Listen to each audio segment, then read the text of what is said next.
તો જો ઉનાળાની ગરમીમાં કંઈ ખાવાનું મન ન થતું હોય અને નબળાઈ શરીરમાં લાગતી હોય તો તમે આ રીતે લાડુ બનાવી રોજનું એક લાડુ ખાઈ લેશો તો શરીરમાં સ્ફૂર્તિ આવી જશે. તો ચાલો બનાવીએ. તો તેના માટે 1 કપ ડાળિયાની દાળ આવે તે લીધી છે, સાથે 1 કપ ઘી, અડધો કપ ગોળ, અડધો કપ ટોપરાનું છીણ અને 2 સ્પૂન જેવું ગુંદર અને સાથે ડ્રાયફ્રૂટ લીધા છે. તો ડાળિયાની દાળનો સાવ ફાઇન પાવડર નહીં કરીએ, જેવો ભાખરીનો લોટ હોય એ રીતે દરદરો બ્લેન્ડ કરવાનો છે. અને હવે સાથે ગુંદરને પણ બ્લેન્ડ કરીશું અને કાજુ બદામને પણ બ્લેન્ડ કરી લઈશું. અને હવે એક પેન લઈ તેમાં 1 કપ જેટલું ઘી એડ કરીશું. ઘી ગરમ થાય એટલે જે ડાળિયાનો લોટ છે તે એડ કરીશું અને સારી રીતે મિક્સ કરી ગેસની ફ્લેમ સ્લો ઉપર રાખી 7 થી 8 મિનિટ જેવું થવા દઈશું.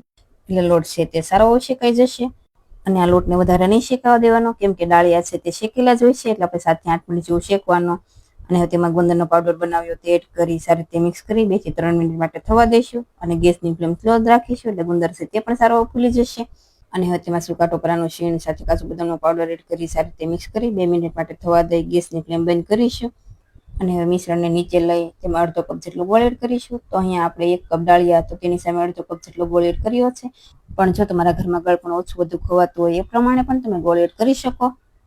અને હવે તેમાં એલચી પાવડર એડ કરી સારી રીતે મિક્સ કરી મિશ્રણ નોર્મલ એવું ગરમ હોય ત્યારે જ આપણે તેના લાડુ બનાવી લઈશું. અને જો તમારે લાડુ ના બનાવવા હોય તો મિશ્રણને પ્લેટમાં એડ કરી સુખડીની જેમ ટુકડા પણ કરી શકો છો.